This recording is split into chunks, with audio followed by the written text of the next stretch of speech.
Hello dear students, I am Mrs. Ekta God with my next one video of the chapter 6 Life Processes Biology for the class 10. Already we have discussed about the nutrition, respiration, excretion. Now I am going to start the transportation. It is a difficult topic of this chapter. So you should pay full attention towards the topic. Okay? So as it is a very important topic, so you should pay full attention towards all the points. ठीक है, diagrams के लिए भी आपको देखना है और इनकी टर्म्स को भी आपको अच्छे से याद करना है. इसके अलावा यदि आप अभी न्यू व्यूअर हैं तो आप इसको सब्सक्राइब कर दीजिए और लाइक कर दीजिए. ठीक है, और यदि कोई भी प्रॉब्लम आपको आती है then you can write in the comment box.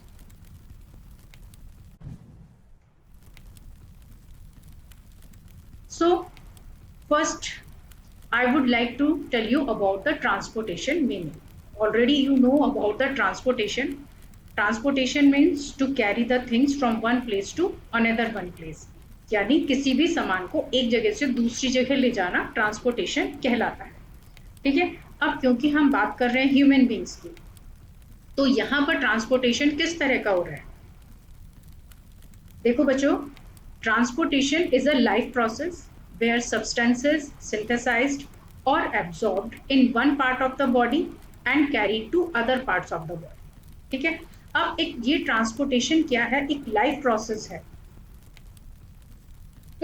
जहां पर सब्सटेंस सिंथेसाइज्ड हो रहे हैं, यानी आपकी बॉडी में वो बन रहे हैं, बनने के बाद वो एब्जॉर्ब हो रहे हैं और एब्जॉर्ब होने के बाद वो पूरी बॉडी में ट्रांसपोर्ट किए जा रहे हैं. ठीक है ना, सिंथेसाइज कैसे हो रहे हैं, क्योंकि जो भी हम फूड मटेरियल ले रहे हैं उससे वो सिंथेसाइज्ड हो रहे हैं. और एब्जॉर्ब कैसे हो रहे हैं, जब हमारी बॉडी उनको डाइजेस्ट कर लेती है with the help of alimentary canal और the digestive system, then it get absorb in our body. ठीक, और फिर हार्ट क्या करता है, जो ट्रांसपोर्ट कर रहा है, हार्ट ट्रांसपोर्ट करता है, जो हमारा ब्लड है बॉडी में वो उसको सभी पार्ट्स तक लेकर जाता है. किसके सभी पार्ट्स तक लेकर जाता है, बॉडी के पार्ट्स तक लेकर जाता है. ठीक है, so that is called the transportation. और ट्रांसपोर्टेशन क्या कर रहा है, not only the useful things transporting in our body, that transportation means it also transports waste material which is to be excreted out from the body. अब बेटा हमारी body में कोई भी चीज सर्कुलेट होनी है, ठीक है, तो केवल और केवल ट्रांसपोर्टेशन ही एक ऐसा मीडियम है जो वेस्ट मटेरियल को भी हमारी बॉडी से रिमूव करने की कैपेसिटी रखता है और यूजफुल मटेरियल को भी हमारी बॉडी में ले जाने की कैपेसिटी रखता है. ठीक है, तो जो भी वेस्ट मटेरियल है that will also separated by the process of transportation.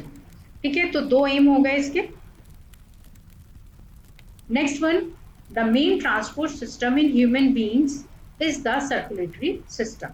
अब हमारी बॉडी में जो ट्रांसपोर्ट सिस्टम है हम उसको सर्कुलेटरी सिस्टम कहते हैं. आप लोगों ने ये 8th क्लास में भी पढ़ा होगा. सर्कुलेटरी सिस्टम मीन्स जो हमारी बॉडी में सर्कुलेट हो जाता है, एक जगह से दूसरी जगह चीजों को ले जाने का काम करता है. अब सर्कुलेटरी सिस्टम किसकी वजह से होता है, उसके लिए कुछ कंपोनेंट्स होते हैं जो इस पूरे प्रोसीजर को कंप्लीट करते हैं. ठीक है, so here are the 3 aims of the transportation. First one is the to carry useful material to the body, second one is to carry the waste material to the body, and third one is that how does it circulate the material in our body. Now just see the circulatory system in human beings.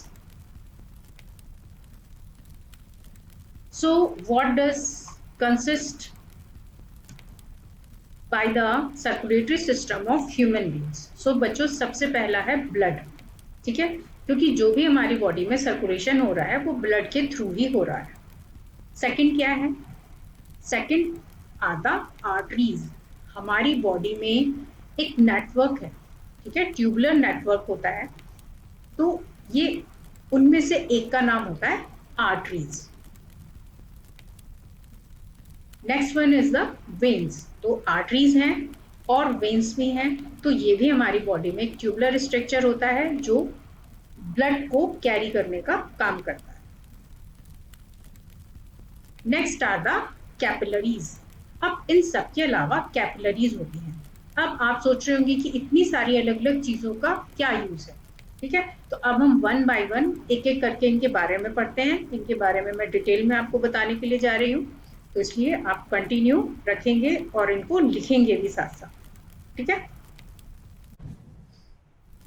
So now after the capillaries that human beings are having one more important part or the organ, that is heart, which is participating and which is completing the circulatory system in human beings, ठीक है। अब देखो blood क्या कर रहा है, blood is carrying the waste material और the useful material to the body. Arteries क्या कर रही हैं, arteries are carrying the pure substance of the body. Veins क्या कर रही हैं, veins are carrying the impure substance of the body. Capillaries are doing the work for both the pure and impure conditions. And what is heart doing? Heart is supporting to the blood, to the arteries, to the veins and the capillaries. Clear?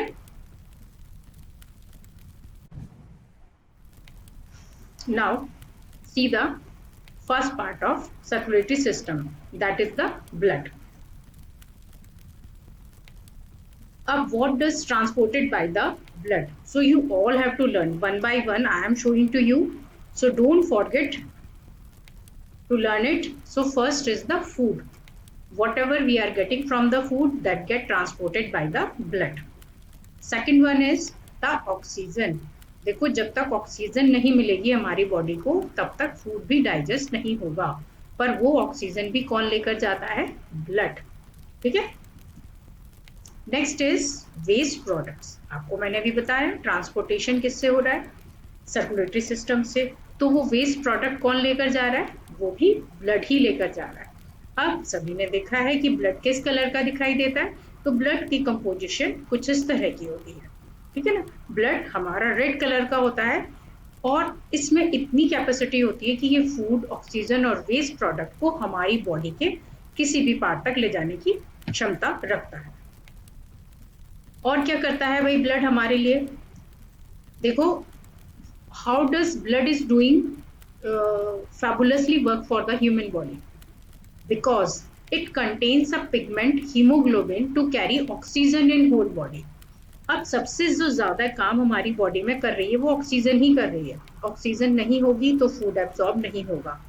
वो किसकी वजह से कर पाता है blood, blood में होता है एक पिगमेंट, इसका नाम होता है हीमोग्लोबिन। तो आपको याद रखना है हीमोग्लोबिन, ठीक है, जिसके साथ ऑक्सीजन मॉलिक्यूल अटैच हो सकते हैं और ये ब्लड में ऑक्सीजन को ले जा सकते हैं, ठीक है। So don't forget this name. So as this is the blood. अब देख लेते हैं कंपोनेंट्स ऑफ ब्लड। अब बच्चों देखो कंपोनेंट ऑफ ब्लड में जो सबसे मेन आता है वो होता है प्लाज्मा, ठीक है। Plasma, plasma is the name according to its consistency.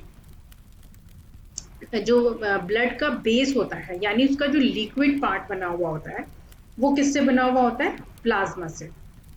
अब यदि हम यहाँ डायग्राम देखें तो ये ब्लड के अंदर सारी कैपिलरीज हैं, ब्लड वेसल्स में जो फ्लो कर रहा है वो प्लाज्मा हो गया, ठीक है। और इसके अंदर कुछ कुछ पार्टिकल्स होते हैं, तो वो another one components of blood कहलाते हैं।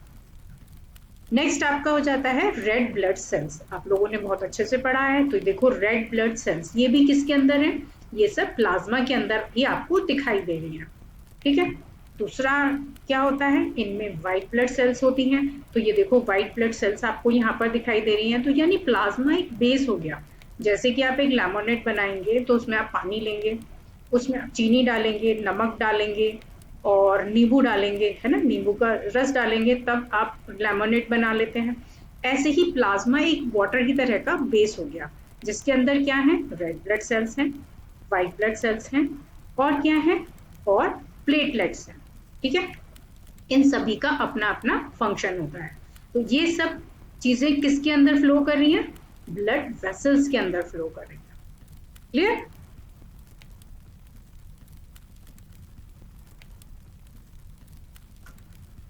अब बच्चों हम सबसे पहले ब्लड का फर्स्ट पार्ट देखेंगे, प्लाज्मा। इसके लिए जरूरी है कि आप मेरे साथ साथ आप लिखते भी रहें, जिससे आप ये ना भूलें कि कौन सा पार्ट हम किस में पढ़ के चले गए। ठीक, तो प्लाज्मा मैंने आपको बताया। प्लाज्मा क्या है? देखो, प्लाज्मा भी ब्लड वेसल्स के अंदर फ्लो कर रहा है। तो यानी plasma is responsible to the main transportation in our body. ठीक, अब देखो प्लाज्मा सेल भी अपने आप में एक कंप्लीट सेल होती है, क्योंकि ये सेल है तो इसके पास अपना एक न्यूक्लियस भी होता है, अपनी रफ एंडोप्लाज्मिक रेटिकुलम भी होती है, अपना माइटोकॉन्ड्रिया भी होता है, और इसके पास अपना ही गोल्गी एपरेटस भी होता है। इसके अलावा प्लाज्मा सेल ही क्या है? जो एंटीबॉडीज भी बनाने का काम करती है।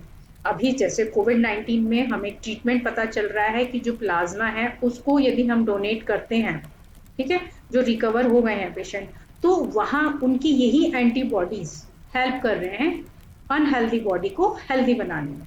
ठीक है, क्यों? क्योंकि प्लाज्मा के पास भी अपना एक कंप्लीट स्ट्रक्चर होता है। अब देखो प्लाज्मा क्या ट्रांसपोर्ट कर रहा है, क्योंकि ब्लड का ये मेन पार्ट है इसलिए ये फूड ट्रांसपोर्ट कर रहा है, तो हियर इज द सिमिलरिटी। और क्या ट्रांसपोर्ट कर रहा है? वाटर, क्योंकि जितना भी जैसे हम पानी पीते हैं तो लगातार 80% हमारी बॉडी वाटर से ही बनी हुई है। ठीक है, तो plasma transports water in our body. Carbon dioxide, क्योंकि ये हार्मफुल सब्सटेंस है, वेस्ट मटेरियल है, तो ये भी किसके थ्रू होगा? ब्लड के थ्रू होगा। ब्लड का मेन पार्ट है प्लाज्मा, इसलिए इसको प्लाज्मा कैरी करके लेकर जाता है।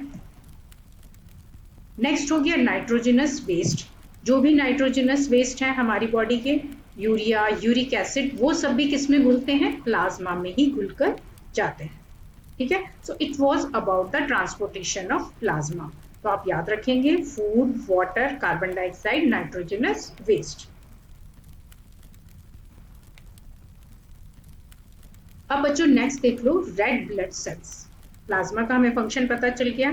अब रेड ब्लड सेल्स भी क्या काम कर रही हैं? मेन जो हमारे ब्लड का कलर है वो रेड ही होता है। ठीक है, वो किस वजह से होता है? क्योंकि हीमोग्लोबिन पिगमेंट होते हैं, हीमोग्लोबिन पिगमेंट हैं, वो रेड कलर प्रोवाइड करते हैं ब्लड सेल्स। तो red blood sales transports oxygen. अब जब हीमोग्लोबिन पिगमेंट होता है तो रेड ब्लड सेल्स का फंक्शन तो अब आपको याद ही हो गया होगा कि ये ऑक्सीजन ट्रांसपोर्ट करते हैं। तो देखो रेड ब्लड सेल्स, जो हेल्दी रेड ब्लड सेल्स होती हैं, वो इस तरह की शेप की आपको दिखाई देती है। ठीक है, सर्कुलर होती हैं और दोनों साइड से ये अबाउट टू कॉनकेव होती है। ठीक, इसके अलावा यदि किसी भी और तरह की कंडीशंस होती हैं तो that can be the problematic red blood cells. अब नेक्स्ट कंपोनेंट है ब्लड का व्हाइट ब्लड सेल्स। पहले हमने प्लाज्मा पढ़ा, फिर रेड ब्लड वेसल्स, अब white blood cells. These are very very important for the human beings. क्यों होती हैं? क्योंकि देखो इनका फंक्शन इतना इंपॉर्टेंट है। White blood sales kills harmful microbes and protects the body. हमारी बॉडी में किसी भी तरह का इंफेक्शन यदि पहुंच गया है तो वो व्हाइट ब्लड सेल्स की वजह से किल कर दिया जाता है और ये हमारी बॉडी को प्रोटेक्ट करती हैं।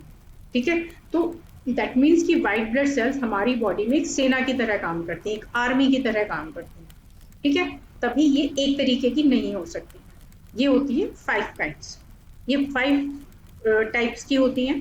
देखो इसमें एक है neutrophil, basophil, eosinophil, monocyte and lymphocyte. तो ये 5 मेन होती हैं, क्योंकि हमारी बॉडी को प्रोटेक्शन कोई एक तरीके से नहीं चाहिए, हमारी बॉडी को प्रोटेक्शन डिफरेंट काइंड से चाहिए होता है। इसलिए हमारे पास 5 टाइप्स की व्हाइट ब्लड सेल्स होती हैं। इनके बारे में आप डिटेल में हायर क्लासेस में जाकर पढ़ेंगे। मेन हमारी जो बॉडी में है, जो आप इस लाइफ प्रोसेस में पढ़ेंगे, वो आप लिम्फोसाइट सेल्स के बारे में पढ़ेंगे। ओके, देखो next component and the last one component of the blood, that is platelets. आप लोगों ने जब डेंगू फीवर हुआ था तो प्लेटलेट्स नेम जरूर आप लोगों ने सुना होगा। ठीक है, ये वही प्लेटलेट्स हैं। they are also having a very fabulous function for the blood. Platelets help in clotting of blood and prevents loss of blood during injury. अब कभी भी आपके ब्लड निकलने लगता है, किसी तरह की चोट लग गई है, कट लग गया है, तो आपने देखा होगा कि कुछ टाइम बाद वहां पर ब्लड क्लॉट कर जाता है, सूख जाता है ना। तो वो भी एक ब्लड की इंपॉर्टेंट कैरेक्टरिस्टिक होती है, उसमें प्लेटलेट्स होती हैं। तो प्लेटलेट्स का काम ही क्या होता है? To clot the blood. जो भी हमारी बॉडी से ब्लड बाहर निकल रहा है उसको क्लॉट करने का काम कौन करती है? प्लेटलेट्स। अब देखो ये प्लेटलेट्स, ये तो आपकी रेड ब्लड सेल्स दिखाई दे रही है और ये प्लेटलेट्स का स्ट्रक्चर होता है। तो ये प्लेटलेट्स भी हमारी बॉडी में हर उस जगह पर पहुंचना शुरू कर देती हैं जहां पर भी हमारी बॉडी में किसी भी तरह की इंजरी हुई है। अब इधर दिस इंजरीज इनर साइड और द आउटर साइड, या तो हमारी बॉडी में वो अंदर की तरफ किसी तरह का डैमेज हुआ है या बाहर की तरफ हुआ है। हर एक जगह जहां पर भी ब्लड क्लॉट कर रहा है या ब्लड अपने आप को फिर से उस ऑर्गन को सही करने के लिए यूज कर रहा है, ठीक है, तो वहां पर प्लेटलेट्स ही फंक्शन करती है, ठीक है। तो you will not confuse with the structure of it, that's why I have shown the structures of all. अब बच्चों, यदि आप लोगों को मेरी ये बात समझ में आ गई है और आप लोगों ने अभी तक मेरी वीडियो को लाइक नहीं किया है तो प्लीज प्रेस लाइक बटन। मैंने बहुत बच्चों को देखा है कि वो मेरी वीडियोस देख भी देते हैं, मुझसे व्हाट्सएप पे भी बात कर लेते हैं, बट वो लाइक करना भूल जाते हैं, ठीक है। तो just first you like, then we will continue. So I hope कि आप सब लोगों ने लाइक किया होगा इसको, ठीक है। तो अब इसके बाद जो नेक्स्ट टॉपिक है बच्चों वो आर्टरीज है, ठीक है ना। ब्लड काफ़ी आपके लिए हो गया है, तो अब मैं नेक्स्ट जो मेरी वीडियो होगी उसमें मैं आर्टरीज से स्टार्ट करूँगी and then I will tell you about the arteries, veins and capillaries, okay. So now wait for my next video.